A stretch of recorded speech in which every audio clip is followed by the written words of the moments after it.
Local programming on KRWG made possible in part by viewers like you. Thank you. This is KRWG, TV, radio, online, news that matters. Next on Newsmakers, efforts to bring paid family leave to New Mexico. Plus, agricultural expert and author Temple Grandin visits New Mexico State University. And later, Living Here talks about the history of radio in the Mesilla Valley. Thanks for joining us on Newsmakers. I'm Fred Martino. What does the U.S. have in common with Swaziland, Lesotho, and Papua New Guinea? The Organization for Economic Cooperation and Development reports these are the only countries in the world that don't have paid family or maternity leave. So it should not come as much of a surprise that the U.S. has one of the worst records for neonatal and infant mortality.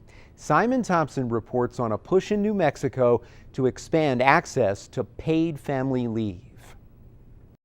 Dobney Harper-Boland of Las Cruces is a new mum. She gave birth to her daughter 3 months ago and took off work to bond and care with her newborn. I had no idea I would just love it. It's so precious, and she's starting to cry over there, so I'll be quick. But you really don't want to lose that very special time. And I didn't want to be worrying about work or worrying about finances. So yeah, I find it to be really important. A 2016 McGill University and UCLA study shows that for every additional month of paid maternity leave in low and middle income countries, infant mortality rates drop by 13%. Research showed similar correlations in high income countries. Many new parents in the US are guaranteed job-secured leave for 12 weeks after the arrival of a new baby through the Family Medical Leave Act, or FMLA. But because it's unpaid, Harper-Boland says she couldn't afford to take as much as she needed. Her husband wasn't eligible for FMLA at all, so he couldn't get any time off. I'm missing so much of her development, and the fact that my husband couldn't even be there for most of it is really, really sad. Many workers aren't eligible for FMLA, many more can't afford to take it and sometimes even skip out on treatment. As a licensed psychologist, Harper-Boland says she sees it all the time. I would say that those hardships are definitely doubled or even tripled. So if you think about having to take off to take care of your parents for long-term health or illness, that's an ongoing concern. Or not being able, a single mom, not being able to afford to take leave. I can't imagine returning to work 3 or 6 weeks after she was born, but some people have to do that out of necessity. There is a push for change in New Mexico law that would require paid paternity and paid family leave. Southwest Women's Law Center is overseeing the effort. Representatives are touring the state to get public input. Sarah Coffey is the center's staff attorney. We want feedback from all different communities, and we want to make sure that it works best for New Mexicans. The key questions are, how much leave would employees be able to take, and when would they become eligible? In New Jersey, Rhode Island, and California, paid family leave allows for between 4 to 12 weeks for the birth of a child or care for a family member with a serious illness, and 26 to 52 weeks to care for one's own disability or health issue. New York has also passed paid family leave that will take effect in 2018. But Southwest Women's Law Center Director Pamela Herndon says the most contentious question is who will foot the bill for paid family leave in New Mexico: the state, the employer, the employee, or some combination. Many business groups have expressed concerns about the burden of paying for leave. Herndon says viewpoints can change. She points to a survey of Rhode Island business owners who were apprehensive about paid leave time, but were satisfied with the program after it went into effect. One misconception is that a business is going to fail if you allow your employee to be out on paid leave. So the obstacles and the belief that a business will fail is one myth that we need to get rid of. A survey of California businesses went even further, reporting that the paid leave program reduced employee turnover and had little impact on companies' productivity and profitability. But that may not be so central to implementation in New Mexico.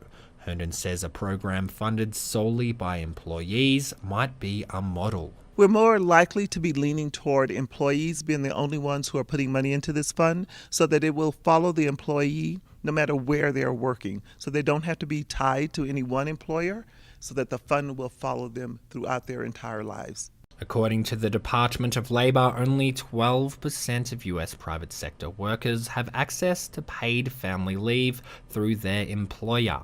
That includes many New Mexicans working for employers like TIAA Insurance and Verizon. And of course, citizens of every other developed country like the UK, Germany and South Korea, who are allowed paid leave of 90 days or more. Dobney Harper-Boland says when it comes to work and family balance, the US has its priorities out of order. I think the culture of the United States is really work. Work so that you can afford things, and then you work so that you can, have more things. But it's a bit of a rat race, and we get away from the things that are most important. And so having paid family leave would allow us to get back to those things that are most important to us, like family and life meaning. The Southwest Women's Law Center says public input will guide the drafting of a paid family leave bill to be introduced in the 2017 New Mexico legislative session. For KRWG, I'm Simon Thompson. Education is another major issue for the United States. Recently, Congress approved a replacement for No Child Left Behind called the Every Student Succeeds Act. Many educators say the new federal law is a big improvement, but they say it all depends on how states implement the law. And many educators remain very concerned about challenges in working with New Mexico's public education department. The department recently held a town hall in Las Cruces, and Samantha Sonner was there. New Mexico First helped facilitate regional meetings for New Mexico's public education department. Pamela Blackwell, Economic Policy Director for New Mexico First, says town halls are important to hear from all the stakeholders. They are meant to solicit the input from the public, teachers, administrators, parents, families, business leaders on how to best implement the Every Student Succeeds Act and what we can do to implement that for each community. David Morales, a Las Cruces teacher and New Mexico's 2016 Teacher of the Year, says everyone in the community should have a voice. I think this is an important first step. I think if the public education department takes this back and listens to all the contributors, I think they can see a good swath of who their stakeholders are. As a teacher, Morales wants to see more time spent finding innovative ways to educate. I'd like to see teachers have a little bit more autonomy and also have a little bit more time to be able to plan and collaborate with their peers so that we can develop fuller, more richer lessons for our kids. Teresa Tenorio says she'd like to see better communication with parents and had trouble finding information for this meeting. I felt like the information was very it's not mainstreamed. It's difficult to access. They wanted us to register, and when I did, it didn't show up. I think that's very intimidating to parents. Tenorio says she's also concerned about the amount of testing her young daughter has to take. As a parent of the first graders, that they're already starting testing in grades K through 3, and that a lot of parents don't even know how often that is, and that it's become a culture that probably turns the kids off to what their real interests are. Pamela Blackwell with New Mexico First says they've heard many similar concerns across the state. There are a lot of similar concerns. As far as teacher evaluations and how those are communicated and how to best use those to inform instruction, that's a key piece. Also, parent and student support, how to further engage parents in the education process and to help guide their students.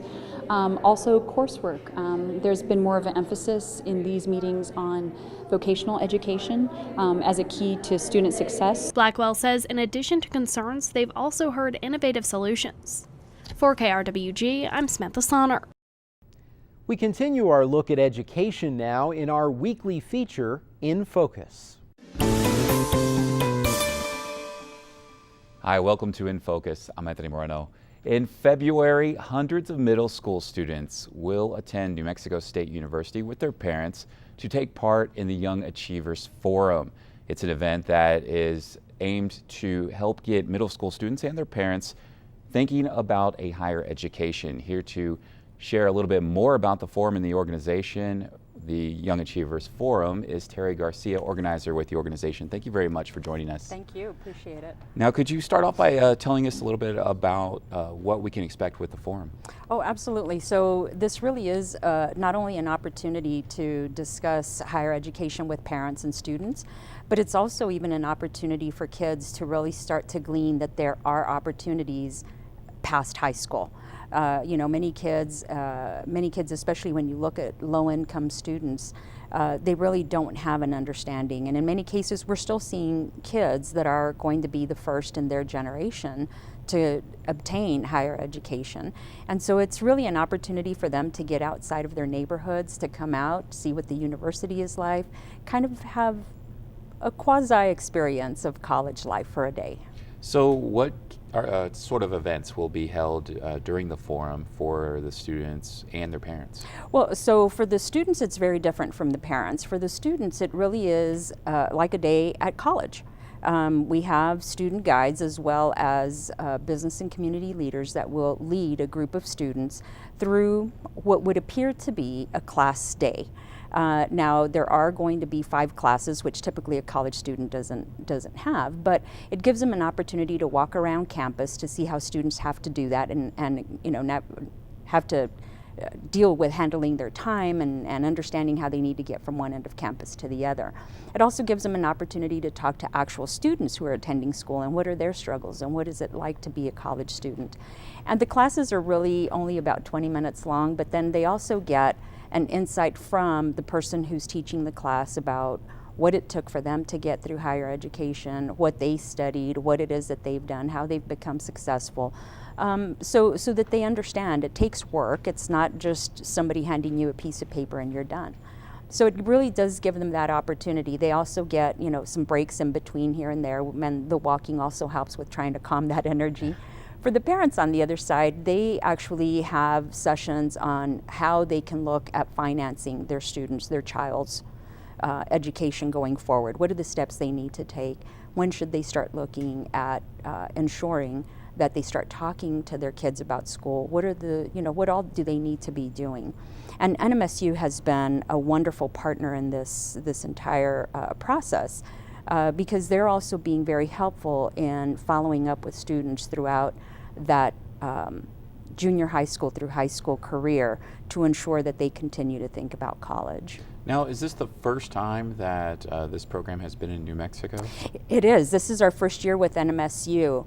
My understanding is there was a program that was introduced last year, but they had become aware of the program that we've had in El Paso now, where we've done our 6th year in El Paso. And with the success that we've had, they really thought that this program was much more hands-on and much more interactive, with the students getting a better idea of what it is that they're going to do. Because as I said, they're going to be talking to engineers, to doctors, to bankers, lawyers, just every gamut out there. And so they get an idea. For some it takes longer than others. In fact, one of the things that we also introduce is that it's not always about a 4-year degree. It could be a 2-year degree. It could even be a certificate program. The thing is to be college and or career ready. And that's what we're hoping to pass along to kids. Now, you just mentioned some potential speakers that the students could be hearing from. Is there any specific topic or theme for this forum? Well, no. So the areas that we touch on are business and finance. We touch on STEM, so certainly because there's so many careers that revolve around that, and actually even taking it further to now from STEM to STEAM, right? Because we include the arts in there. But so science, technology, math, all of those important facets and all of the important ways that our economy is moving towards to making sure that those areas are covered for students. Healthcare, certainly one that's very important. Speaking of important, how important is it for students at this age to become familiar with college? I mean, not just students, but their parents. Well, absolutely important, you know, especially when you have a parent who hasn't had education past high school and doesn't know how to go about it and doesn't know what it is that they should be doing.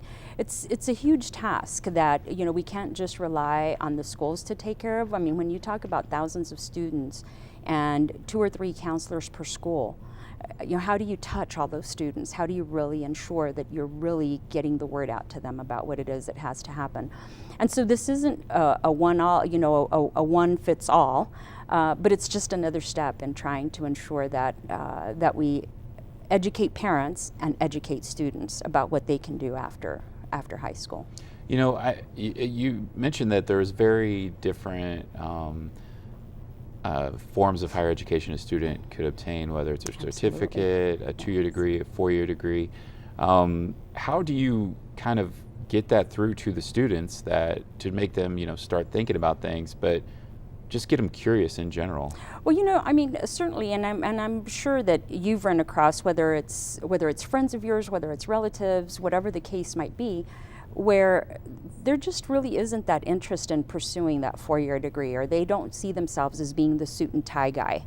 You know, they want to be able to do things with their hands, they want to be able to do something totally different. And many times you can find where there are professions in the U.S. economy which don't require a 4-year degree, but they do require some form of education and some sort of certification. And in some cases, those jobs can even pay a higher wage or a higher income than a 4-year degreed person would be earning. And so that's part of the process that we also take the kids through, is that there are opportunities. And so what is it that you're interested in? And also ensuring that kids pursue their passion, because, you know, as we all say, if you work at your passion, then you're really not working, you're just having fun. You know, college can be intimidating at just so many levels, whether it's paying for college, whether it's just figuring out how to apply. What have you found through your organization in this forum? What works best for getting through to students and their parents to make this an easy transition, or just to begin starting to think about it? Well, so I will tell you, some of the things that have come out of the program that we've done in El Paso that have been truly amazing has been when we've done the parent sessions. First of all, parents thought, you know, they would need to be rich in order to be able to send their kids to college. And so when we explain to them all of the opportunities that there are, that's eye-opening. But the other thing, and what's really been very, very gratifying, is the fact that we've had parents who have said, so do you think I could go to college? And we've had parents who have actually continued to pursue education, whereas they had stopped. And I think that is a huge incentive to kids alone, you know, and when they see their parents and understanding that learning is lifelong and not just school, it really, I think, starts to build that need or want for knowledge and for education. So I think that from that perspective, that certainly is important, but it's also important to get across to kids. You know, we've also heard from students who have done the dual credit type of classes, that the reason they're doing it is they come from a large family, their parents don't have money, and so this is their way of being able to further their education as far as they can without being able to go to university. So to tell them, that's great, but yes, you can, and here's how you can do it, it really goes a long way. We just have like around a minute left, but I was curious, what does it do for the universities or schools that you've worked with who have hosted events like this? You know, I imagine it's really got to be a great opportunity to get through students at a young age. Well, I think it's gratifying for everyone involved. You know, this effort comes with a huge number of volunteers. I mean, we have over 400 volunteers that take part in trying to put an event like this on. So that's really huge. So it's gratifying for all. Number one, the student guides that we work with, which are the student volunteers within the university, they get a whole lot out of it because they get an opportunity to really have impact on a young child's life. The business and community leaders that take part, of course, you know, they also see their communities then continue to thrive and prosper. For the universities, well, you know, that gives them access to a student population that they can certainly start to tap into and ensure that, you know, schools continue to be full and that they can continue to develop so that and grow with the student population as interests change and as economies change. And So it keeps them abreast of everything that's going on out there. All right, well, thank you very much for joining us. Thank you, really appreciate it. And we want to thank you for joining us for In Focus. I'm Anthony Moreno. Students at New Mexico State University had an amazing experience earlier this year. They got a chance to meet Temple Grandin. She's a world-renowned author and designer of 1/3 of the livestock handling facilities in the United States. She also happens to be autistic and has written books on how she was able to break the boundaries of autism. Samantha Sonner has more. Temple Grandin says one of her proudest accomplishments is developing an objective scoring system for meat plants, which she said made some of the biggest difference for animals. Where you score handling. How many cattle fell down during handling? What percentage of cattle were electric prods put on them? What percentage of cattle mooing and bellowing their heads off in the stun box? What percentage you put electric prods all over them? And how many did you stun unconscious on the first shot? I can measure that stuff. And we held them to a real high standard on that. And in 1999, when a trained McDonald's had to do this, this resulted in more trains than I'd seen in a whole career prior to that. Grandin was diagnosed with autism at a young age, and as part of her autism, she is a visual thinker, which she says helped her learn the behavior of cattle. In the 70s, when I first started, I didn't know that I was a visual thinker. I thought everybody thought in pictures. I didn't know that other people thought differently. So I'm watching cattle go through the chutes in Arizona feed yards. And I noticed that sometimes they'd stop at a shadow, a reflection, a vehicle parked alongside the fence, or there'd be a hydraulic pump out in front of them. Distractions would stop the cattle. So I got down inside the chutes, and people thought that was crazy. But since I was a visual thinker, it seemed obvious to me that I ought to be looking at what the cattle were seeing. Grandin says everyone learns differently, and education needs to accommodate all types of thinkers to help every child succeed. Kids that are different, where there's a learning difference, where they're good at one thing, bad at something else. I'm a visual thinker. I think in photorealistic pictures. Another kid is a pattern thinker, the mathematician mind. They're your engineers, computer programmers, mathematicians, statisticians, and then you have people that are more of a word thinker. Now I'm worried especially about the visual thinkers getting screened out, and you need us. Grandin says she wants people to be more focused on the outcome of education, which is students entering a good career. And I also want to say, kids that are like me, the kids that are different, I don't want to see them ending up playing video games in the basement. I want them out having a great career. Grandin says to do that, kids need to learn job skills at early ages. We've got to teach kids work ethic. And that needs to start in middle school. And in my generation, kids had paper routes. We don't have paper routes anymore. We've got to find something to replace that, like walking dogs for the neighbors, church volunteer jobs. They've got to learn how to do tasks outside the home on a schedule.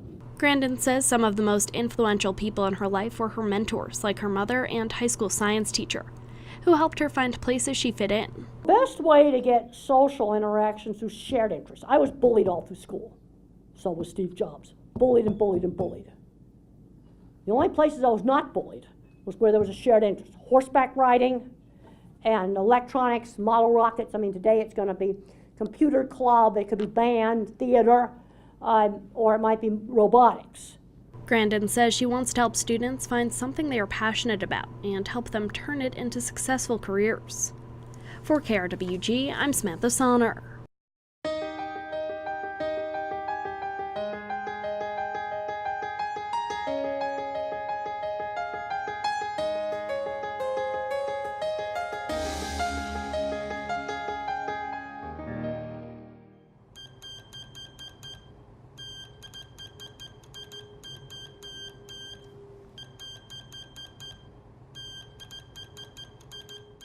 In New Mexico.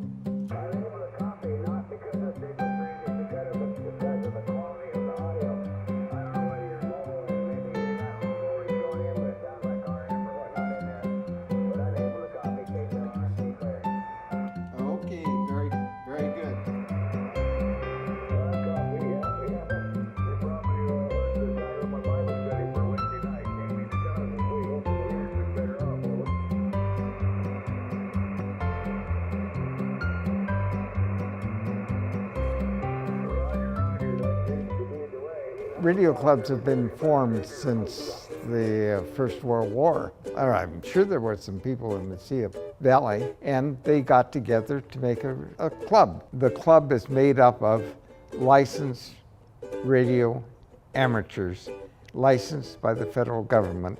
Ham is just a short term for a licensed radio operator. Most people will refer to themselves as ham operators rather than licensed radio operators, which kind of is hard to say. I'm a ham operator. W5M calling CQ20, W5M listening.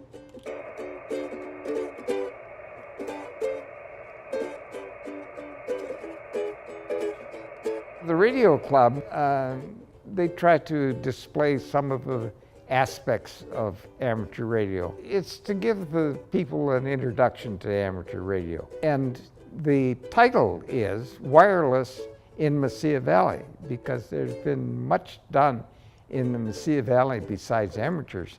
PSL, for instance, at the university, has done an awful lot with telemetry with rockets and satellites. And they're an essential part of this display. For instance, in the corner here, there is a display built by one of our members who is a bicycle enthusiast, and he has filled his bicycle with radio gear. And when he goes out riding, and he rides hundreds of miles, he talks to fellow amateur radio people. From a public standpoint, the most prominent thing that the club does is provide communications for races, things that are organized by other people. The biggest one being the Bataan Death March. From the standpoint of a catastrophe, if a nuclear war started or something like that, almost every ham has radios that are battery operated. And the local club has 3 major repeaters, some of which are battery operated, so that if the power goes down, these repeaters will still operate and provide communications to the emergency control center. People can get involved with the club by joining the club, of course.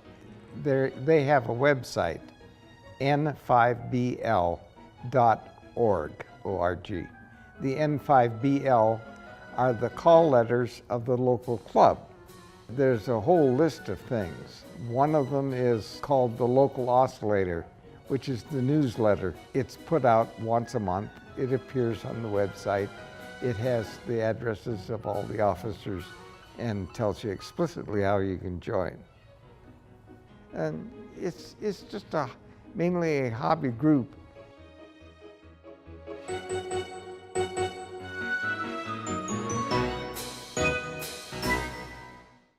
That's our time for now. Join us this week on KRWG Radio. Every weekday, it's Morning Edition, 5 to 9, Fresh Air at 11, followed by Here and Now, noon to 2, and All Things Considered, 4 to 7.